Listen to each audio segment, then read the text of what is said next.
Hey there, this is Sally's Book Club, your daily source for global literary gems.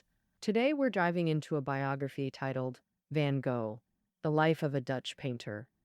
Van Gogh's name echoes through art history, a modern master whose works now command astronomical prices, yet only sold one painting during his lifetime.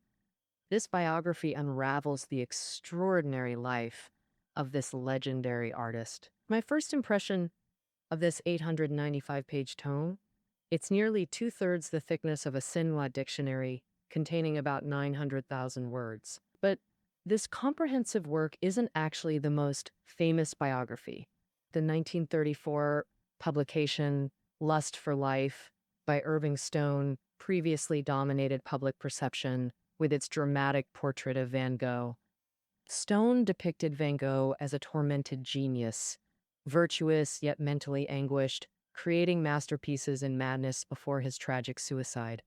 This romanticized image has persisted for nearly a century, shaping how most perceive the artist.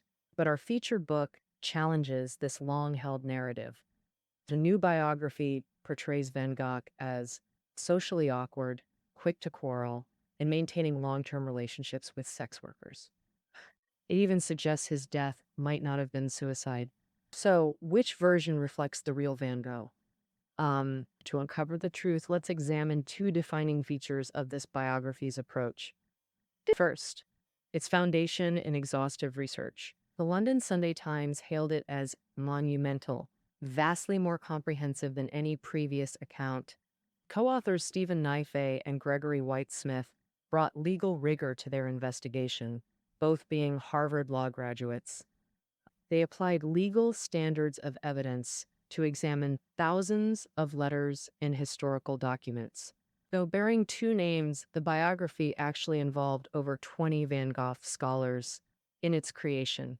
Secondly, its 21st publication date allowed access to advanced art historical methodologies.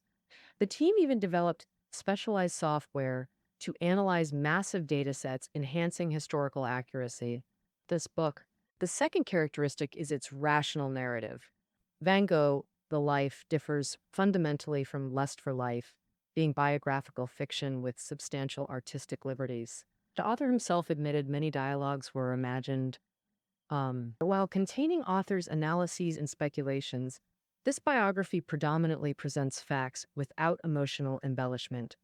However, regarding our initial question, this biography perhaps reveals the authentic Van Gogh. So what was the real Van Gogh like? We'll examine his life in three phases, starting with his turbulent youth. How did the eldest son from clergy family descend to society's bottom? This begins with Van Gogh's family background. Born in 1853 to a conservative Dutch Reformed family in Brabant, Vincent van Gogh's family would be considered middle class today. His mother dedicated herself to strict child rearing with 6 children, while his father demanded absolute obedience. Under such parenting, children followed orders and acted uniformly. Daily regimented walks around town in neat attire, fixed meal plans with Sunday exceptions, and collective evening family history studies. Post-dinner studies included Relotrong, Rue Dom 1, even planning identical skill development for all children. Drawing. Parents confined children to this rigid routine, maintaining unchanging family harmony. Uniform lifestyles ensured family cohesion. This upbringing fostered extreme family dependence among siblings. Hence, numerous correspondences persisted after separation. Psychological theory suggests authoritarian parenting often creates pressure-sensitive individuals. But as the saying goes, 10 fingers vary in length. Van Gogh became that conspicuously different finger. What personality emerged from this environment? What was his mental state like? Simply put, Van Gogh's personality was socially challenging. He was reclusive, eccentric, emotionally volatile, and socially inept. Deeply attached to family, yet inherently individualistic.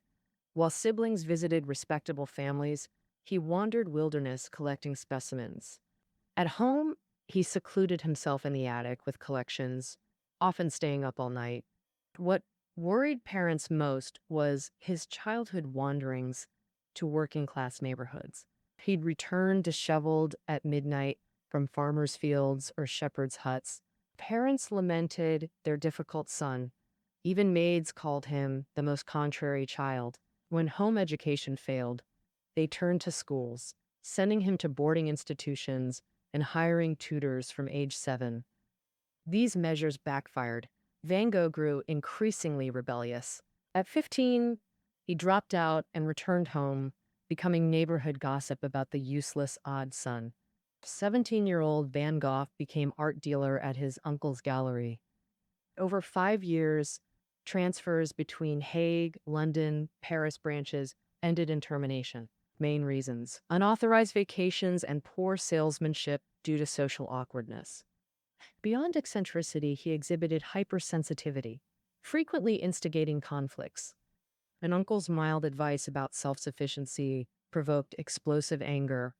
Van Gogh admitted entering any artist's studio would spark arguments within minutes. This isolation drove him to seek comfort with sex workers. For Van Gogh, brothels offered guaranteed companionship, a temporary antidote to loneliness. He romantically justified these relationships, claiming to find authentic humanity among sex workers. He even praised their virtues, calling them sisters of mercy. Now, examining Van Gogh's mental health history, family records show mental illness in both parental lines: 3 uncles, 2 cousins with psychiatric disorders, multiple suicides. His sister, Wilhelmina, spent 40 years institutionalized with suicide attempts. Brother Theo showed psychosis in final months. His final years involved cyclical institutionalization, with episodes recurring every 2 to 3 months. Thus, his intensity stemmed not from artistic temperament, but clinical condition. Yet his social descent resulted mainly from temperament. How did clergy families' heir become outcast? This leads to a second major career failure. After gallery dismissal, he drifted through odd jobs in deepening despair. He turned to religion for solace. At 26, a chance sermon altered his path. A Lyon pastor's sermon on industrial workers' plight deeply moved him. Europe's Industrial Revolution created wealth alongside dehumanizing labor conditions. As clergy son, he believed religion could alleviate workers' suffering. And modeling himself after that pastor, Van Gogh pursued ministry. In Belgium's Borinage mining region, he practiced radical evangelism. Beyond preaching, sharing miners' hardships, doing chores, disaster response, rejecting comforts, eating miners' black bread, living in shacks, distributing possessions, he became disheveled, malnourished, and gravely ill. This self-mortification earned church disapproval, not praise. The church expected missionaries to maintain dignified appearances. How could one resemble grimy miners? Outraged by his unorthodox methods, the church revoked his appointment. After this second career failure, Van Gogh's mental state deteriorated. Weeping spells, barefoot winter wanderings, nearly institutionalized, both career paths had collapsed. Adrift and purposeless, he accidentally discovered painting as distraction. During Borinage convalescence, he began sketching miners in pencil. Gradually, painting became obsessive passion. He declared art his new calling. His subjects remained miners, peasants, urban poor, never aristocratic scenes reflecting his social orbit. Just 2 failed careers completed his descent from bourgeois heir to social outcast. Yet, from accidental painter at 28 to death at 37, he revolutionized art within a decade. Now examining his second life phase, we'll trace his evolution through masterpieces.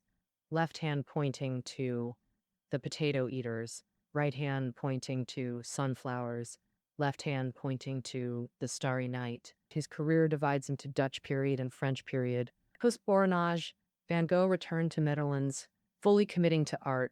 Dutch period commenced. Brother Theo began sending 50 francs monthly, crucial financial support. This arrangement became a lifelong pattern. For 2 years, at parents' home, he obsessively painted local weavers and potato farmers. His distorted portraits, thick bovine lips, rooster-like chins, shocked models and collectors alike. But Van Gogh persisted. He sought darker tones than black to portray laborers' grim existence. And while creating worker portraits, he began a relationship with a local spinster 13 years his senior. Family opposition drove the woman to suicide by poison. This tragedy further devastated his already disappointed parents.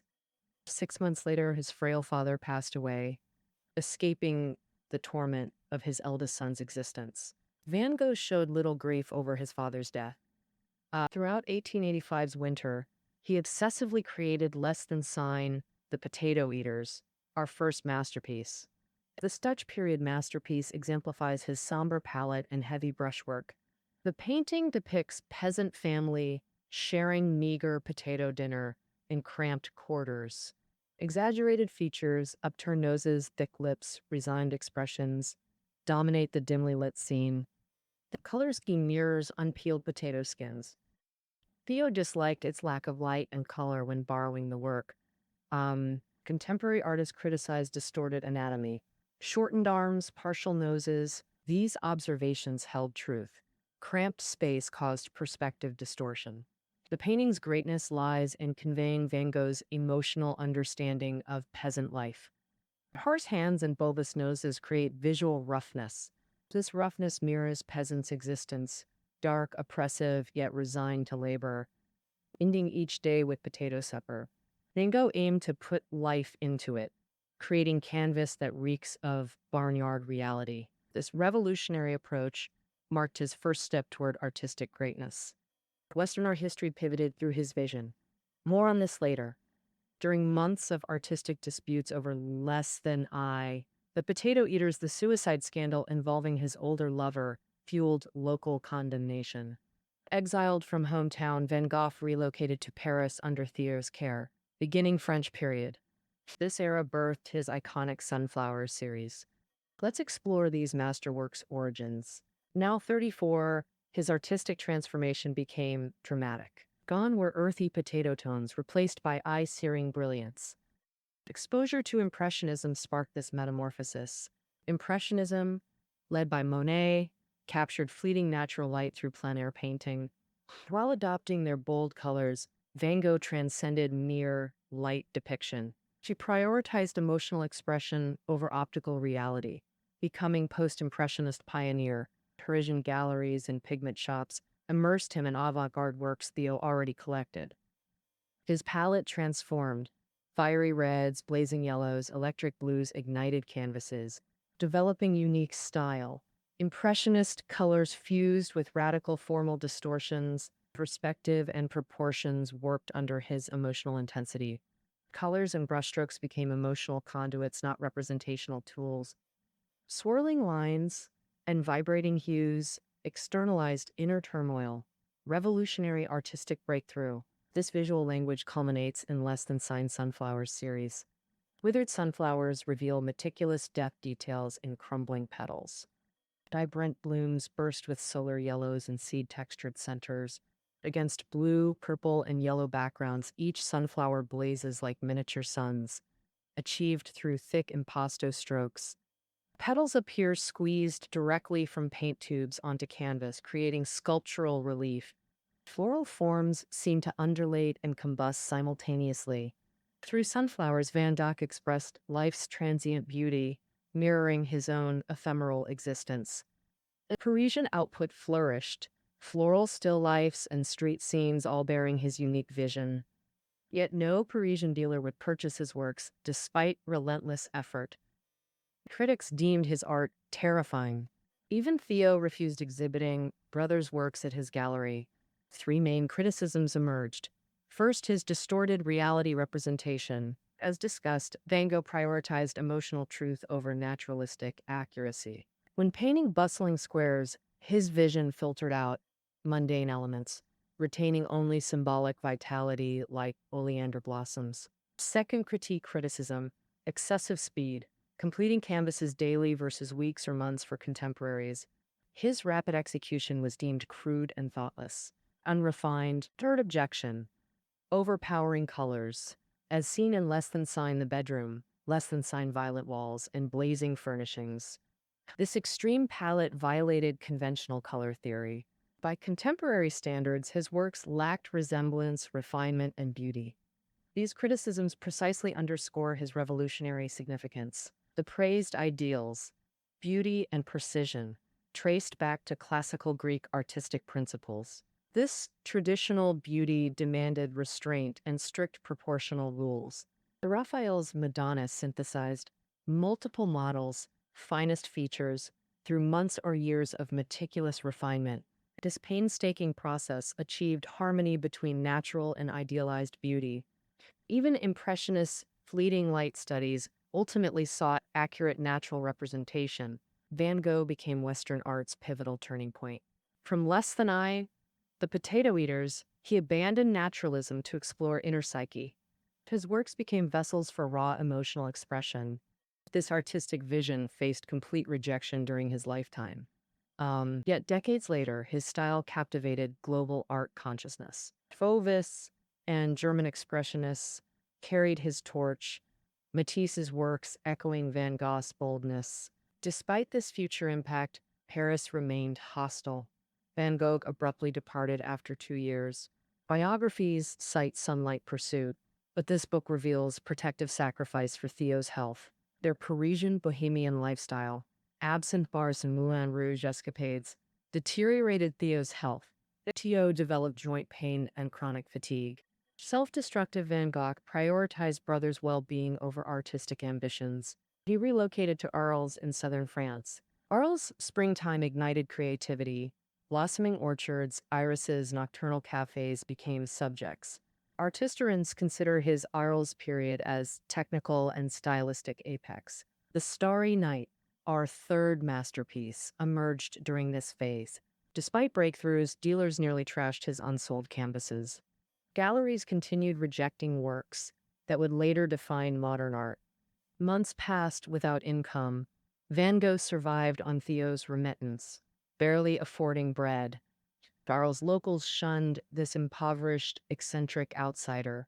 Loneliness drove him to invite Gauguin for collaborative work through letters. Theo funded their arrangement in exchange for monthly paintings. After 6 months of hesitation, Gauguin finally accepted. Ironically, Arles became Gauguin's lucky charm. His work sold thousands of francs, deepening Van Gogh's despair. Gauguin's success eroded Theo's faith in Vincent. Correspondence dwindled. Gauguin's brothel popularity further highlighted Vincent's social failures. Daily clashes erupted over art theories and trivial matters alike. Vincent's complex feelings, jealous of success yet terrified of abandonment. These tensions strained his fragile mental state beyond limits. Hallucinations intensified, floating entities, phantom restraints, cycles of manic energy and catatonic withdrawal marked his final months. December 23, 1888. Theo's engagement news struck like thunderbolt. Theo had been his sole emotional and financial anchor. Marriage meant losing priority in brother's life, Vincent's ultimate terror. Simultaneously, Gauguin announced departure, unable to tolerate instability. These twin blows triggered complete psychological collapse. In a psychotic episode, he mutilated his ear before empty mirror. The severed ear became a macabre gift to Gauguin's favorite brothel. Finally, he collapsed from blood loss. The ear incident marked Van Gogh's final chapter. Between mental episodes, he created 150 plus paintings in 18 months during lucid periods. Lesser of two names, The Starry Night, emerged from this psychological maelstrom. His vision penetrated cosmic depths beyond physical reality. Cosmic turbulence, cobalt night sky engulfs oversized celestial bodies, cypress flames twisting below. Swirling patterns evoke explosive celestial energy. This visual chaos mirrors psychological fragmentation, reality merging with hallucination. His consciousness became filter for neural chaos. Foreground village rendered with precise strokes contrast cosmic frenzy.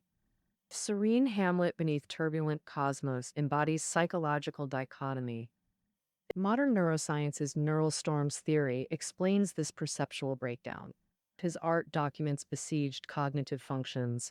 Contrary to myth, he painted during remission phases, not acute episodes. The Starry Night's controlled brushwork defies psychotic stereotypes. Masterpieces emerged during brief cognitive clarity windows, summarizing Van Gogh's artistic legacy. His mature works transformed Impressionist colors into emotional vocabulary. Where Impressionists captured light, Van Gogh externalized emotional spectra. Thus, his unconventional colors birthed an extraordinary artistic cosmos.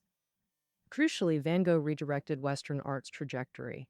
Abandoning beauty and naturalism, he distorted forms to amplify emotional truth. Hendrik Willem van Loon's less than sign, I right angle sign, Arts of Mankind captures this perfectly.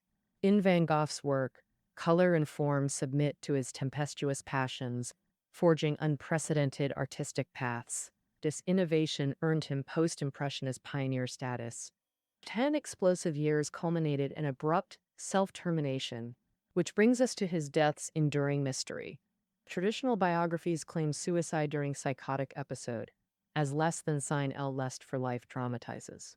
He pressed revolver against ribs, face turned sunward, collapsing into Wheatfield's eternal embrace.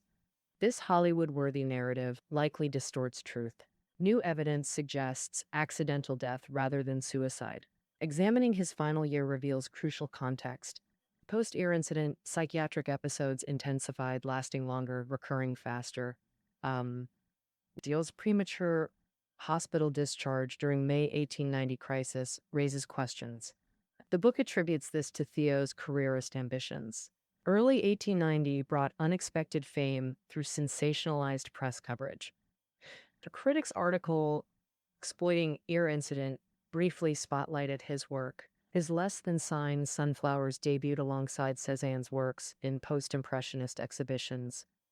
March 1890, sold first painting Less Than Sign, The Red Vineyard, Less Than Sign. May brought growing recognition. A dilemma emerged: confine promising artist in asylum or risk exposure. Theo discharged him, prioritizing career over safety. Tragically, institutional protection might have prevented the shooting. Disaster struck July 27, 1890. Van Gogh staggered back to Ravo Inn after countryside painting, announcing gunshot wound. 30 agonizing hours later, he died, aged 37.5 half. A book challenges suicide narrative with 4 forensic arguments. 1. Ballistic analysis reveals angled entry wound inconsistent with self-infliction. The bullet trajectory suggested external shooter at distance. 2. Firearm discrepancies, no suicide weapon ever found. Why would penniless Van Gogh possess revolver? 3. Absence of suicide note contradicts meticulous correspondence habits. 4. Van Gogh's dying words: don't accuse anyone odd for suicide. 1930s research uncovered local accounts. Rowdy teens accidentally shot him. Van Gogh allegedly shielded perpetrators through silence. The death mystery impacts understanding of his life and cultural mythos. Thus, this book's clarifications hold extraordinary significance. The real Van Gogh wasn't romantic. Flawed character caused dual career failures. His lonely artistic revolution remained misunderstood. Emerging success tragically ended by accidental death. Few would wish to endure his tormented path. Yet his artistic legacy remains humanity's precious treasure.